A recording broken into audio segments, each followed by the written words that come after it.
Hey everyone, how you doing? This is Amon Green, Green Bay Packers all-time leading rusher, and you're watching Packers Total Access Live, your daily source for Packer content.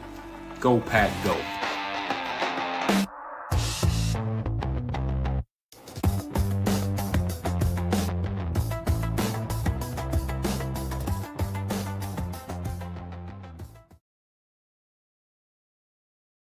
What's up, guys? Welcome into Packers Total Access. My name is Clayton. You can check us out on packernet.com. Find me on Twitter at Packers_access. A little surprise early morning stream. Some people just got the notification and said, what in the hell is Clayton doing up at 7:30 Central talking football? We eat, sleep, and breathe this stuff.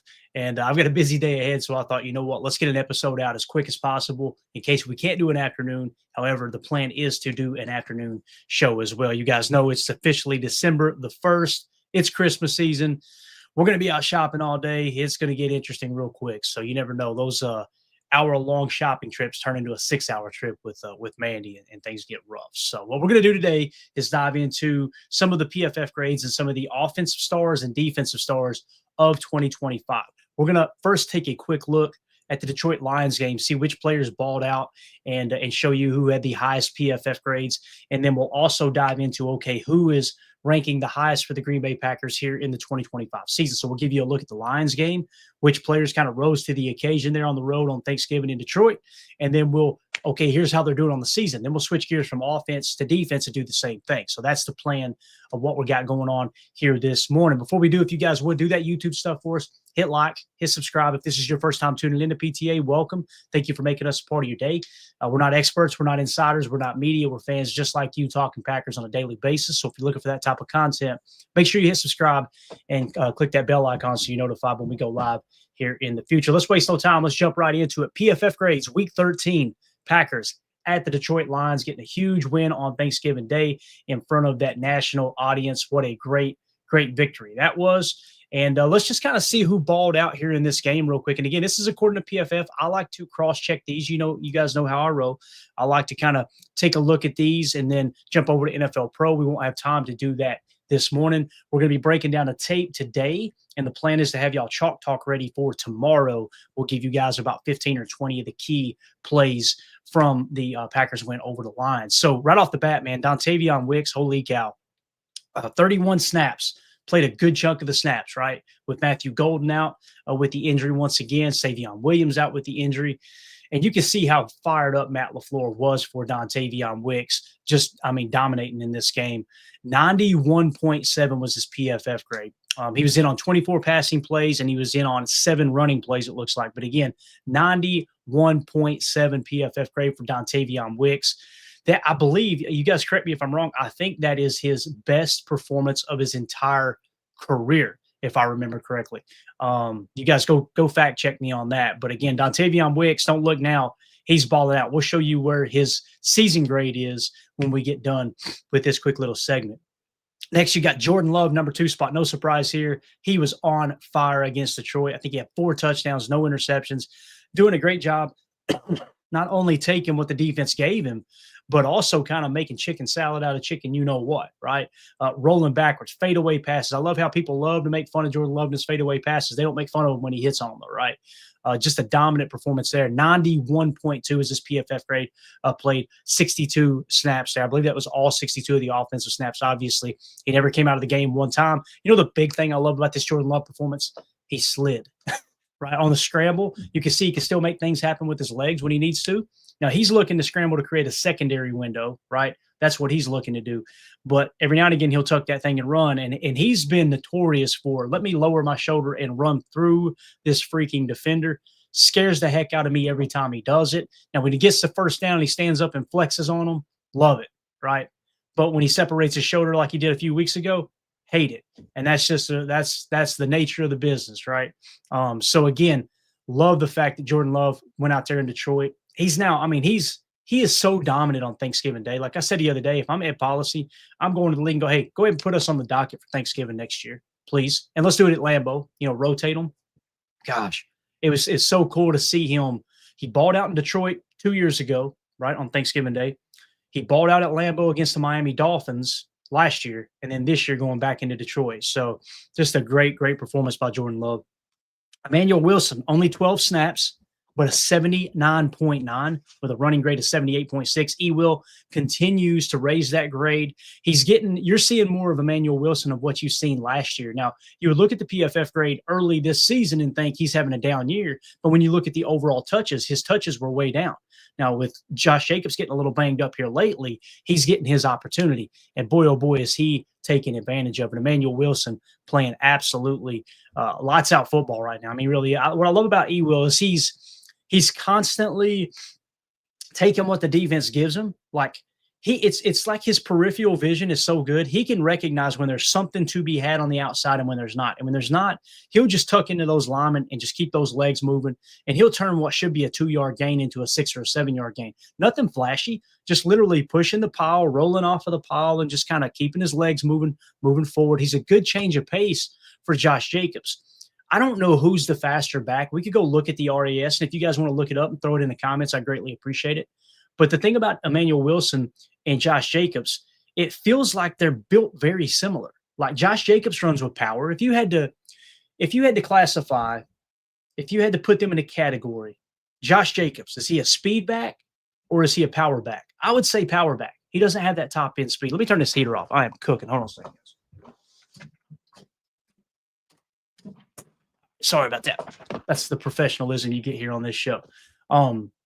So would you think Josh Jacobs is a speed back or a power back? I would say a power back, probably a balanced back, more balanced, because when you hear power back, you think of someone who's not quick, who's not twitchy. They just kind of, push the pile type thing.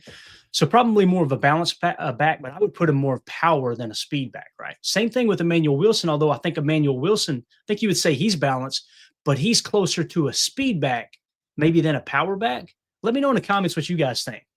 Because as I'm saying that, I think of Emmanuel Wilson running through that dude's face 2 weeks ago at the goal line too, right? The Vikings, the defender linebacker, if I remember correctly.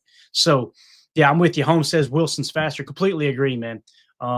And Holmes says Jacobs is a shifty power runner. That's the thing too. When you say power back, you think, oh, he can't bounce around. Josh Jacobs is one of the best in the game at being able to hop a gap and bust that thing outside. You don't see him break away for the long touchdowns, right? But you see him break away enough to pick up a 20 or a 30-yard gain and run through a couple guys' faces along the way. So, again, Emmanuel Wilson having a great season. Next is Christian Watson in Detroit, 79.4. Guys, he's doing it every single week. Doesn't matter the opponent. Doesn't matter the level of defenders who are covering. It just seems like every single week we look up and go, Christian Watson had another great game. His hands are better. His route running's better. He's still got his speed, as we've seen in Detroit, with he and Jordan connected on that. What was that, 51-yard touchdown, I believe? That'll make chalk talk this week. Gave him a little stick nod, right? A little out and up, bang up the sideline, cooked the defender.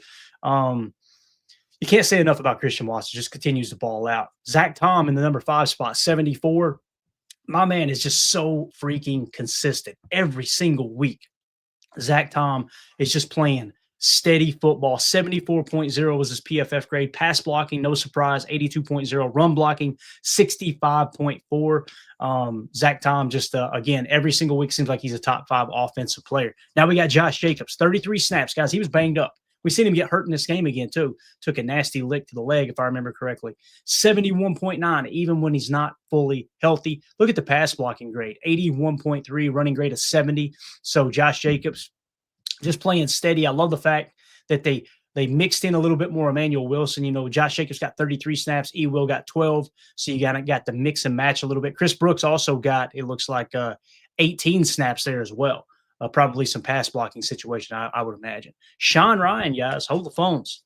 Sean Ryan, 70.4. Now, listen, they've got a good interior defensive lineman. I'm trying to think of his name. Elam, is that his name? Aleem, I think it is. One of the better defensive tackles in the game. You had Aiden Hutchinson on the outside. So the fact that Sean Ryan graded out with a 70.4. And the beautiful thing about this, pass blocking 70.7, run blocking 69.1. So just steady across the board. Has Sean Ryan turned the corner? We'll find out, right? We'll know in due time. Now, listen, he's still got some bad snaps here or there.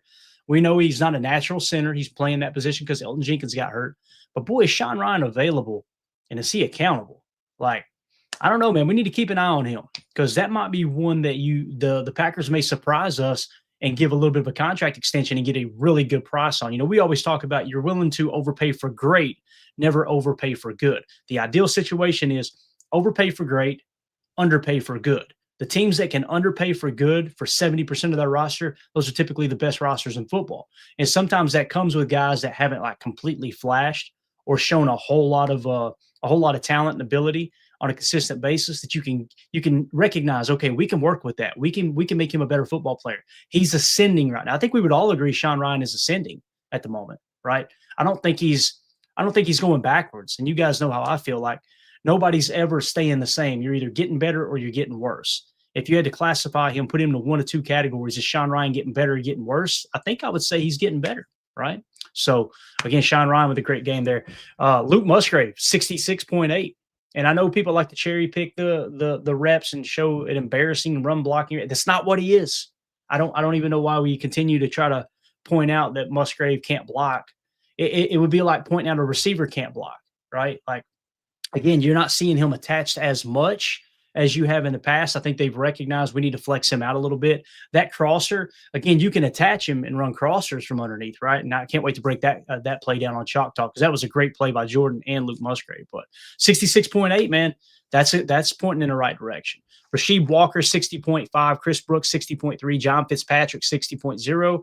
And then as far as the guys who played bad, people were bragging on Anthony Belton and everything. Again, I don't think Anthony Belton's playing bad football. I don't think it warrants this 37.7 PFF grade. However, when I turn on the tape, I don't see this superstar that some people are saying, man, that's what's changing the offensive line. I think he's doing his job, and that's great, right? He's definitely playing right guard.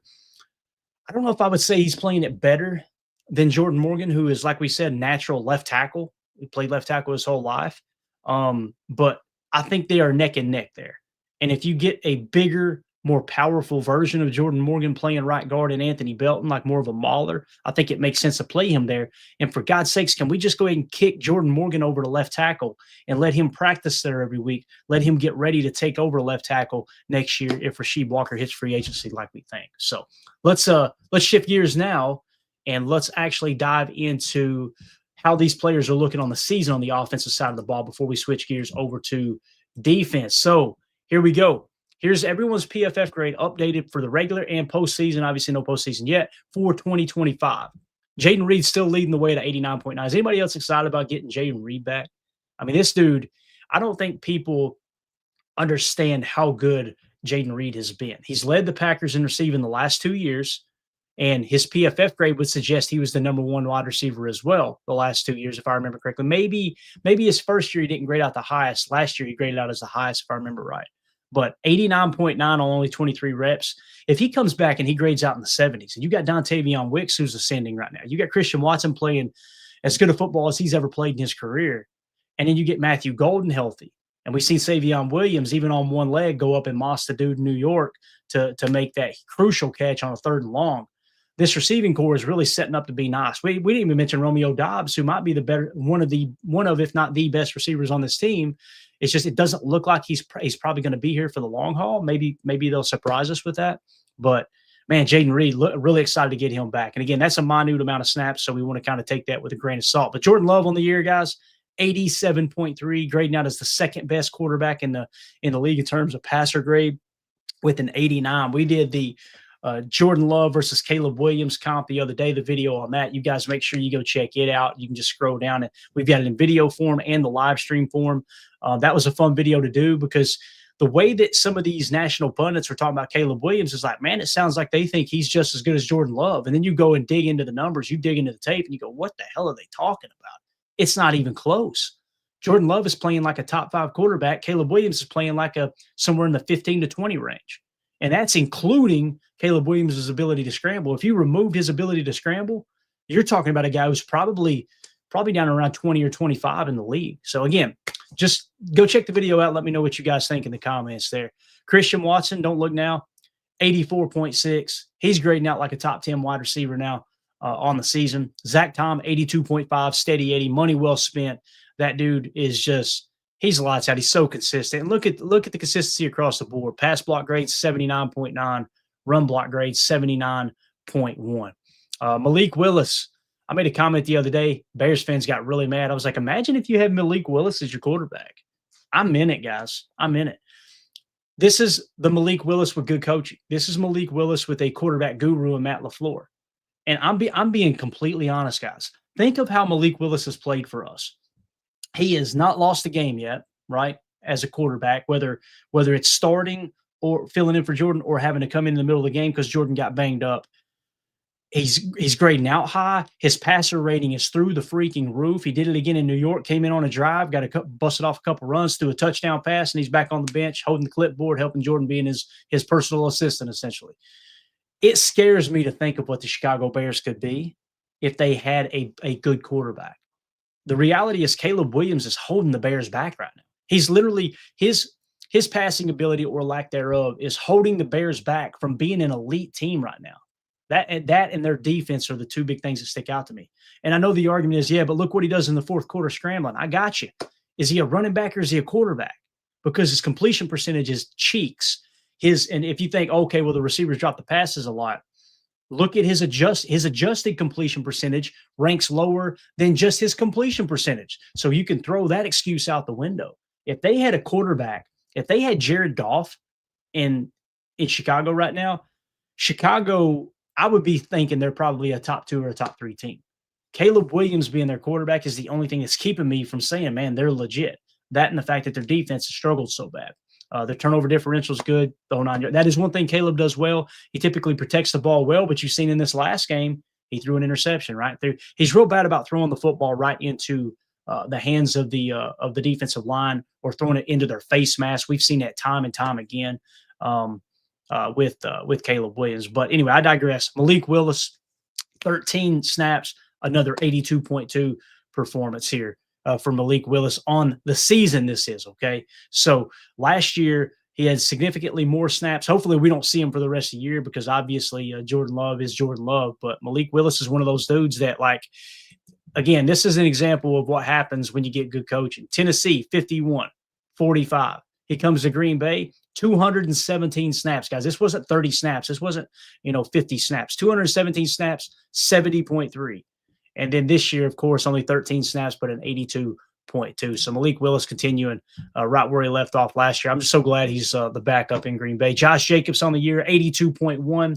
Tucker Kraft, of course, breaks my heart to see it, but he was on a hell of a run here in 2025, 78.1. Darian Kennard, 168 snaps. He's playing that extra tight end position, that what we call Y70, right? 74.5 on the year. It's nice to have him kind of waiting in the wings if you need another offensive lineman. So when you think about it, if Anthony Belton's starting at right guard, you go from left to right. Rasheed Walker, Aaron Banks. You've got Sean Ryan, who's playing some of his best football at least this last game, maybe the last 2 games. Anthony Belton at right guard. Zach Tom at right tackle. Zach Tom will be an all-pro, or he should be in the conversation as an all-pro. You don't even worry about the right tackle position. He's great. Now think of who you've got at backup. You've got Jordan Morgan, your former first-round pick, who I think should be the primary backup on the left side. And you got Darian Kennard, who can play the backup on the right. Now, the problem is if you put Kennard in, let's say Belton goes down with an injury and they decide to put Kennard in at right guard. Now you're losing that Y70 approach. That's why they continue to put Jordan Morgan in at right guard so they can keep Darian Kennard freed up to play that extra tight end position. I agree with that, by the way. I'm just saying it's nice to know you've got a couple of guys there who've seen significant snaps as starters to be able to come in and play in a backup role for sure. Dontavion Wicks, don't look now, 72.7. I think he's grading out as the 27th best receiver in the league. Guys, that's a starting number 1 caliber wide receiver. I'm not saying he's a number 1 that takes the top off. I'm not saying he's a number 1 that warrants bracket coverage. I'm simply saying there's 32 teams, and he's grading out as one of the best 32, one of the top 32 wide receivers in the league right now. He seems to have fixed the hands issue. He's out there running routes, catching passes. Moss and Brian Branch with 1 shoe. This dude's playing with his hair on fire right now. You could tell last year they wanted him. And I think this is my personal opinion. I have no sources to back this up. I think why Romeo Doubs got mad last year is he started noticing Dontavion Wicks getting some of the reps there. So they love Christian Watson. They love Jaden Reed. They want Dontavion Wicks, I think, to be that boundary X receiver. He doesn't have top end speed. He's not going to take the top off the defense, but he's got the route running ability. He's got better route running ability than Romeo Doubs, but Romeo Doubs has had the better hands up to this point. Wicks's hands have taken a huge step this year. So if Wicks continues to step in the same direction, they're moving the same direction. If Romeo leaves in free agency, I think what they're going to be looking to do is potentially have Matthew Golden play the X, right? Jaden Reed play the F or the slot. Christian Watson play the Z, the speed Z, field side wide receiver. And then you've got Wicks, who, guess what? He can play F. He can play X. He's not perfect for Z on the field side, although they put him there. What you've got is 4 receivers that can play all 3 positions.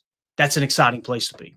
All right. Chris Brooks, 69.8, 119 snaps, great year. Romeo Doubs having a solid year, guys. 67.1. He's been available, 615 snaps. Matthew Golden, 67.0 on 327 snaps. So, you know what we always say, a rookie player grades in the 60s or higher, he's going to be a good football player. Everything checks the box for Matthew Golden. He just needs the targets, and I'm not saying they should over-target him. What I'm simply saying is with Matthew Golden, he needs to be on the field to get the ball. And when he's on the field, don't try to go, we're forcing him the ball. I love the fact that Matt LaFleur doesn't do that, and he does this, la, la, la, la, la, to the critics who don't like that.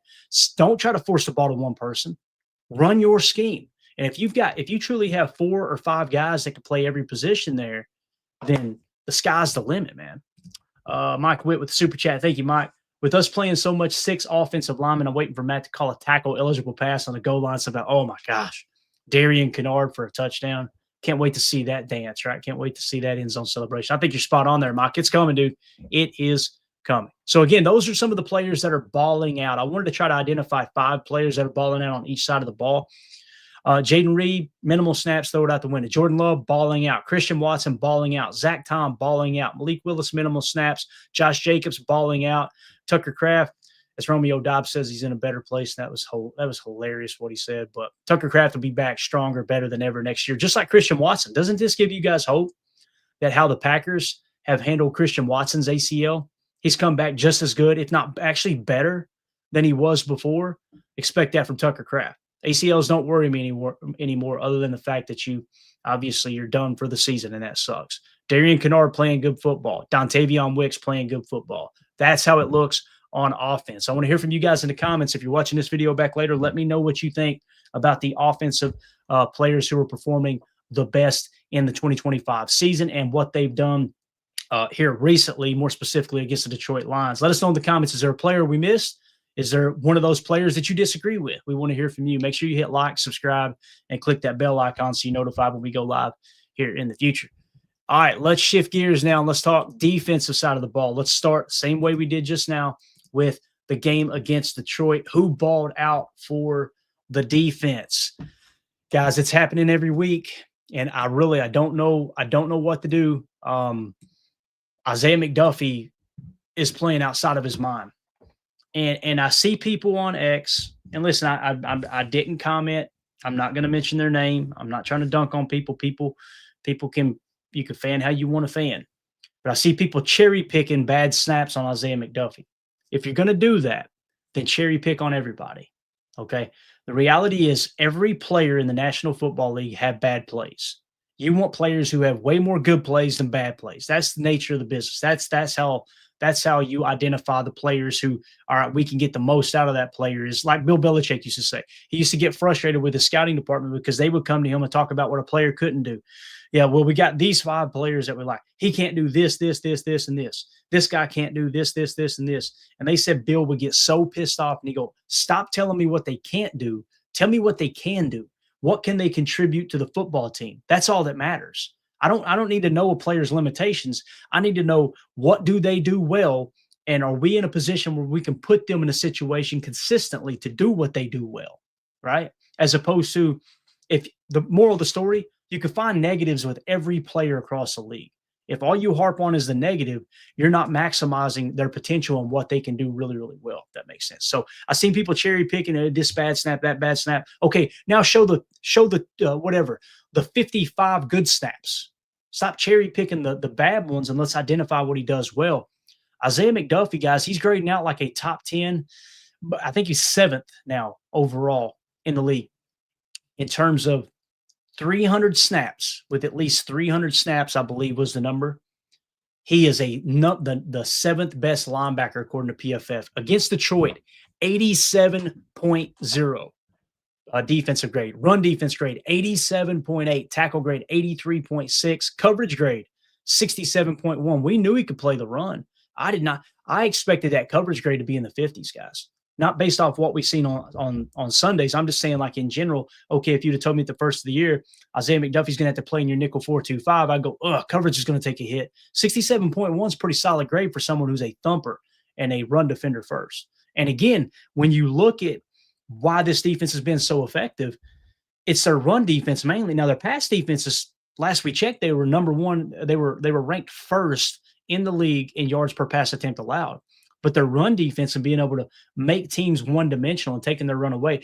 Guys, going into this Detroit game, what was the talk? You guys remember what we talked about, what everybody talked about? The week before, Jahmyr Gibbs ran all over the New York Giants, ran for however many yards it was. It was like 300 all-purpose yards or 200 all-purpose, whatever it was. It was like, holy cow, how are the Packers going to stop him? What did we say on this particular program? We said, hey, listen, New York Giants have the worst run defense in the league. The Packers have a top 5 run defense. I'm not overly, because it needs to be emphasis, right? And you need to emphasize, hey, we got to stop the run first and foremost, and they did. What did Jahmyr Gibbs do on Thanksgiving? Nothing. What, he had like 60-some yards or 70-some yards rushing, right? So again, why is that? Isaiah McDuffie's a huge part of that. So again, stop the run first and foremost. More things can go wrong in the pass, right? The old saying, what is it? And I know I'll always butcher it because I can't even remember who was the first person to say it. But they said when you throw the ball, 3 things can happen, and 2 of those 3 things are bad, right? So most teams want to press into and lean on the run. Stop it first and foremost. Isaiah McDuffie's great at that. So against the Lions, 87.0. Micah Parsons, 82.9 with a pass rush grade of 90.6. He is just so damn good. 2.5 sacks in that game. And again, run defense grade 67.7, not bad at all. I was told he was a bad run defender, right? Tackle grade 76.7, pass rush grade 90.6 for Micah Parsons. Unbelievable. Adrian Cooper came to play 73.6 with a run defense grade of 78.3. A coverage grade was a 59.6. So definitely better at playing the run, according to PFF, than the pass. Javon Bullard. I see your super chat, Mike. Appreciate you, buddy. We'll hit it here in just 1 second. Javon Bullard, 71.2 PFF grade. He just continues to get better. And the thing that really excites me, I know he can play the run. I'm not worried about these run grades being down. Look at the coverage grade, 75.3 coverage grade. Javon Bullard just continues to get better. Look at how he's improved. All right, let's look at this. Last year, 54.2 with a coverage grade of 49.0. This year, 67.9 with a coverage grade of 70.5. And again, you could see him getting better. You could see him getting better last year when they moved him to the slot. And we had to accept the fact that, okay, he's not a safety. He's a slot. He's a slot corner. Let him play in the slot and let him kind of get better. If you look at him on the year here, look how he's gotten better throughout the season, guys. 44, 61, 47, 58, and then the light switch came on. 71, 73, 69, 64, 66, 72, 68, 71. PFF grade on the season is now a 67.9, up from a 54.2. That's a huge year 2 leap. I'm really, really excited about Javon Bullard and what he's putting together. Next, you got Tyron Hopper. 17 snaps, 70.9. So he's your third linebacker right now when Quay's out. And I'm expecting Quay to probably be ready for the Chicago game. We'll see if we get some information here coming up Wednesday when the injury report drops. But a 70.9 for Tyron Hopper. Guys, I think he's a real deal. Look at the PFF grade last year, only 18 snaps, 60.7. This year, only 55 snaps. Get it over 100, and you continue to grade out to 73.9 with a coverage grade of 75.6, a tackle grade of 77.8. Man, this is what we've seen in the preseason, and we always throw it out the window and go, it's preseason. Let's see what he does when the real bullets start flying. Tyron Hopper seems to be looks like a solid linebacker. Nose tackle, Nazir Stackhouse. This is a pleasant surprise, but we got to curb the enthusiasm. Only 5 snaps, right? So 69.6 was his PFF grade against Detroit. We climb into it. You can see it's been pretty bad this year, right? His overall defensive grade is a 46. However, that is his highest PFF grade. on the season, albeit just 5 snaps. The other time was 10 snaps of 69.3, which tells me when he's in there just playing nose and he's not having to fill in for other spots and them having to get a little bit crazy. Again, with our cheetah package, putting 3 pass rushers in, we've got that flexibility. You can kind of save Nas Stackhouse to just play nose. Good game, don't get me wrong, but only 5 snaps. I'm going to personally curb the enthusiasm there a little bit. It is exciting, though, to see what you potentially got there. For sure. Let me hit the super chat so it don't sit too long. Mike Witt, thank you so much, buddy. He says, got to be honest, I'm scared about the loss of Wyatt going into the Bears game. Brooks and Wooden are really going to need to step up. Maybe Brinson too. Completely agree. Completely agree, Mike. This defense plays better with Wyatt on the field. They just got to get creative here, man. We got to get creative with how we're going to play this on the interior. But yeah, I think it is a huge loss, and it should not be minimized, man. Devontae Wyatt was kind of the straw that stirred the drink for this defense. You know what I mean? Yeah, we're going to miss him. That's for sure. But we need these guys to step up. And again, I think we'll lean a little bit more into our cheetah package. Don't be surprised by doing so, leaning in the cheetah package a little bit more. Maybe the run defense dips a little bit, but maybe the pass defense improves even more, right? That's just on the surface, very surface, thinking there. But we'll see how it shakes out. Evan Williams, 64.6. They gave him a 30.9 tackle grade. Evan's still having a solid year here, grading out a 72.7. You can see he's right where he was last year, gang. A little bit of ups and downs, but I love the fact that he's consistently in the 60s, right? 64.6, 67.6. Let's get out of those 50s. Let's stay in the 60s here, right? And, of course, his best game of the season was week 1 against Detroit with a 90.5. His second best was against Cincinnati with a 76.4. So I'm not concerned about Evan Williams. Just got to create a little bit more consistency. When you turn on the tape, he looks really good. There's several of those grades. I remember watching the tape back this season and going, I don't know why they graded him so low. I thought Evan played pretty good. And, again, PFF isn't everything. It's just one of many metrics we can use. So on down the line here, Rashawn Gary looked like he had a bad game according to PFF. I agree with this one. I didn't notice Gary too much. A couple of times it seemed like he was in on the run stops, which is what he does. But Gary continues to kind of dwindle off here a little bit. He's down to a 68.2 on the season. Now, maybe he'll hit another burst like he did in the first part of the season and actually improve. But to me, it kind of seems like I'm glad Gary's on the team. And I think that Micah wouldn't have been as near as effective if Gary hadn't been on the team because he's still getting chipped a lot, things like that, especially with him starting the season. He was actually on a higher sack pace than Micah was early in the year, right? But it does kind of feel like something's going to have to be done next year. There'll probably be a restructure of the contract, or maybe they do move on from Gary and they let it become the LVN show. We'll see. But you can kind of see, man, starting the season, 68, 73, 79, 82. I'm sorry, not starting the season, but on his season. Let's go backwards. Or let's go forward with his first season in the league, all right? 2019, his rookie year, 55, 68, 89, 82, 79, 73, 68. So you're seeing a steady decline, right, in terms of PFF grades. Now, again, run stops, I don't think they know how to grade the run defense as effective. And, again, we don't know who's grading it. So I think he's been really, really good in run defense. But the pass rush is definitely tapering off. So when you look at it on the season, 63, 60, 75, 71, 68, 63, 83 against Pitt, 62, 45, 62, 63, 51. So Gary played his best ball, no doubt, the first 8 weeks of the season, right? Really, first 9 weeks of the season. So these last 4 weeks, he's starting to dip a little bit. Let's keep an eye on it. One of two things are going to happen. He's either going to completely hit the wall, and we'll go, okay, writing's on the wall. Gary may not be here next year. Or he's going to spike back to what he was doing earlier in the season and finish the season strong, which he typically does. If you guys have noticed, I remember him being dominant in that San Francisco 49ers game that we lost at Lambeau Field. He's one of the few players that actually showed up to play that day. So maybe we'll get his best football on down the stretch. But when you look at the snap counts here, it's been steady all year long. The people that are trying to say that they're replacing him, with other players and snap counts, I think it was more schematics than anything. But this last game, he got 44 snaps. That's tied for his third most snaps of any game this season. Okay, so just keep that in mind as well. But again, little concerned about Gary. He's been playing for a while now. He's coming up on 28 years old. We'll see what happens next season for sure. Super chat here from Mike. If Evan Williams doesn't make the Pro Bowl this year, then I don't even know what a Pro Bowler is. Love his play this year. Yeah, I could see him making the Pro Bowl, Mike. I could. Again, I don't put a whole lot of stock in the Pro Bowl. It's more about that All-Pro status and the top 100. I put more stock in the top 100 than anything on NFL Network. And people, I know they hear that and go, "How? Why?" Because it's the actual players voting on it. It's the people who are playing the game that are going, "Yeah, that dude's a dog."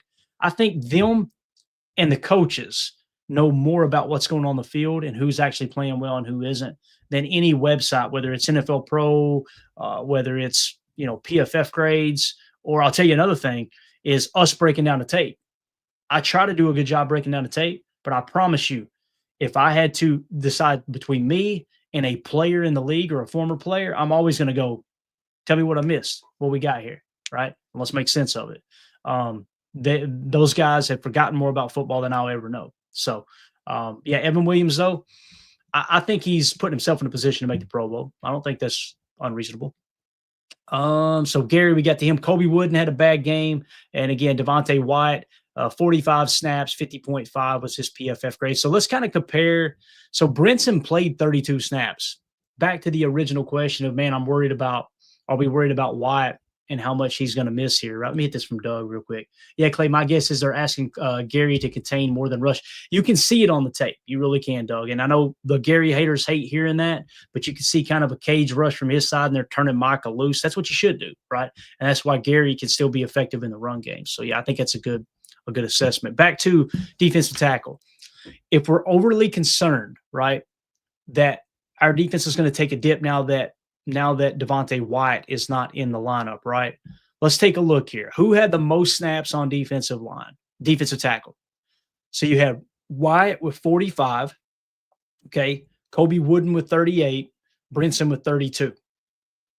So essentially what you're talking about is you're going to have a third stringer, and I don't think it'll necessarily be in Nas Stackhouse because he's more of a nose tackle, but don't get me wrong, his snaps are going to increase. He'll probably be in about the 15 range, 10 to 15 range, I would imagine, maybe a little bit more.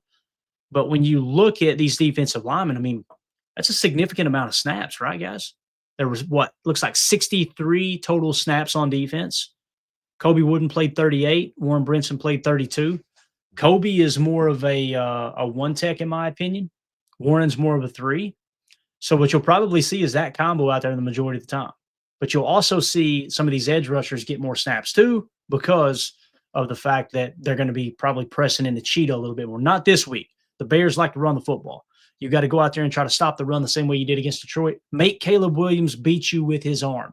And when I say beat you with his arm, cage rush, don't try to sack him. Don't go out there and go, all right, pin your ears back and go get him. He's going to make you look silly, right? What you need to do is a cage rush, make Caleb Williams sit in the pocket and play quarterback. That's what you want. Okay, if you can compress that pocket on Caleb Williams, imagine a cage rush, right, on the outside and having Micah lined up at Joker 1, helping press the middle of that pocket in on Caleb. That's going to be the recipe for beating Caleb Williams. Now, first and foremost, stop the run. Stop the run, keep Caleb in the pocket, and I think you're going to come out of this game looking pretty nice. So it's going to be a tough game, though, NFC North, man. Throw the records out the window. In this case, you can say keep the records in there, and it's going to be a tough game, right? But moving along. So I just want to point that out. I don't think anything's going to drastically change. We played without Wyatt this year, and it wasn't great, right? The defense did take a dip, but these guys have more reps now. I think we're more equipped now than we were early in the season where these guys were kind of thrust into the spotlight, right? So Carrington Valentine, according to PFF, had a horrible game, 30.7. Just want to mention that. I'll have to go back and really watch the ISO on him and try to figure out, okay, what happened to Carrington and see if I agree with it or not. Because sometimes what happens with these PFF grades is the Uber driver who's grading the tape, and you guys know what I mean by that. That's not me making assumptions. That's people have confirmed. Anyway, I'll go back and watch the tape and go, okay, that there was 2 catches that Carrington gave up, right? Or whatever the number is. And they may have logged it as 5 because they don't know what the coverage call was. I don't even know what the coverage call is, but you guys see in real time on Chalk Talk how we try to determine what the coverage is. Okay, no, that's a cover 6, which means he's actually matching the one on a vert here because we're on the half side, which means if he gives something up underneath, PFF will give him a negative grade. when in all honesty, in the meeting room, they'll probably give them a 0, which is just a neutral grade. You get a -2, a 0, a -2 to a +2. And if you're playing a cover 6 and he's on the 2 side and it's a match coverage and a guy beats him underneath, they're not going to give him a negative play on that because his top priority is flip your hips and don't let them beat you over the top. Now, they're not going to give you a positive play. They'll probably just say, okay, you did your job there. That's what we asked you to do. And that's the stuff that PFF doesn't get. So just want to mention that. So there are your grades against the Detroit Lions on defense. Now let's shift gears to what the defensive grades look like on the season. Here are your top defensive players according to PFF. Let's go back to Sixers real quick. That missed tackle made him look bad. I know, but I didn't notice much blown coverage, maybe a little. That's a great point. He did miss 2 tackles, 2 huge tackles, right? But again, you're not – Carrington Valentine's not out there to be a run stopper, right? You want him to make that play. And I believe Keyshawn makes that play. I believe Bullard makes that play. But again, I feel like Carrington's a better cover corner than both of those guys, right? So put them in a position to do what they do well. And other teams get paid too. Those coaches get paid to watch the tape and try to create situations where you get a running back or a receiver underneath in space with Carrington Valentine, right? So, yeah, I'm with you. Sixers, I think that's very, very accurate there, buddy. All right, so PFF grades on the season. We'll get ready to wrap this thing up. Micah Parsons, 91.9 on the season. What else can you say? He is balling out. Isaiah McDuffie up to an 80.0 on the season. Again, minimum 300 snaps. Actually, it might have been 330 snaps. He's the 7th highest graded linebacker in the league right now. Xavier McKinney up to a 75.2. Adrian Cooper, 74.8. Tyron Hopper, 73.9. Lucas Van Ness, 73.4. Let's get his butt back on the freaking field because I think he's popping this year as long as that foot don't continue to nag him, right? Evan Williams, 72.7. Rashawn Gary, 68.2. Javon Bullard up to a 67.9. Carrington Valentine, even with that horrible grade, still grading out a 67.0. Solid grade for a 7th-round pick. Keyshawn Nixon, 65.8. Kingsley Enagbare, 64.3. Kobe Wooden, 60.5. What's crazy is people have been very impressed with Devontae Wyatt, right? I think we would all agree. We say the defense is different when he's in there. Kobe Wooden's grading out a 60.5. Devontae Wyatt's grading out a 52.9. Warren Brinson is right there in PFF grade with Devontae Wyatt. So we'll see how it plays out. Carl Brooks, too, is going to be coming back soon, I would hope. He's a 56.7. That's one guy that we're completely leaving out of the equation. Once Carl Brooks is healthy and we can get him back on the field, hopefully that happens this week, although I haven't heard anything there. That's another guy who's going to fill in a role there, right? So you can take a little pressure off of your Warren Brinson, right? Because Carl, if I remember correctly, last year, Carl played 1 tech. So what they may do is they may have Kobe continue to play 1 tech since he's got a lot of experience this year and what Hafley's doing different this year than last year, especially with the Joker 1 looks, and let Carl pick up some slack on the 3 tech. So again, if Carl Brooks is available this week, and I don't know if he is, I don't know if he's going to be, but he's going to take some of that pressure off of Warren Brinson. So that's great news. Again, just to recap, 5 players that are balling out. Really, there's more than 5. Let's just go everybody a 65 or above. The reason this defense is having success: Micah Parsons, 91, Isaiah McDuffie, 80, Xavier McKinney, 75, Adrian Cooper, 74, Tyron Hopper, 73, Lucas Van Ness, 73, Evan Williams, 72, Rashawn Gary, 68, Javon Bullard, 67, Carrington Valentine, 67, Keyshawn Nixon, 65. Honorable mention here, Kingsley Enagbare with a 64. So those are the players that are balling out on defense for your Green Bay Packers. If you're watching this video back later, let me know in the comments what you think about the defensive side of the ball. Do you agree with those players? Do you agree with PFF? Is there a player that you think is maybe graded lower than they're actually playing, or maybe vice versa? There's one of these players they're grading extremely high, and you say, hey, Clayton, no, I disagree with that. Let us know in the comments what you think. Make sure you hit like, subscribe, and click that bell icon so you're notified when we go live in the future. Appreciate everybody jumping in here such a short notice early in the morning. We, like I said, just want to get a pod out to you guys and a little bit of coverage here before we go into the long day of shopping. Pray for you, boy. Pray for you, boy. The wallet's going to take a hit. I said this the other day. I don't know if you guys agree. I can go out and put in a 14-hour day doing landscaping, doing concrete work, something like that, and not be near as tired as 3 hours shopping with Mandy. I'm exhausted. I don't know how they do it. I don't know what it is. Let me know in the comments on that. Forget football. Let me know what you think about that. If I lost my mind, am I crazy? Because I'm telling you, I go out and shop for a couple hours, and I'm like, I need to get home. I need a cup of coffee, and I need to sit on my couch for a minute. But anyway, it's Christmas season, so we're going to try to work everything in around everything we got going on with the family. So you're going to get more live streams like this, which means make sure you hit subscribe and click the bell icon so you're notified when we do this. All right. That's it, guys. We'll see you probably a little later this afternoon. I'm going to try to put another show out about 2 or 3 o'clock. I got to start putting Chalk Talk together. I've already dove into the tape, 3 passes through. We'll put that together, do that tomorrow. So we'll get the guys back in here this evening. Had a little bit of a sickness issue last night. We got through it. So we should be back live again this evening. So again, probably around 2 or 3, we'll try to go live if we can make that happen, and then later tonight. But appreciate y'all. This is PTA. My name's Clayton. Go Pack, go. There we go. Bye, guys.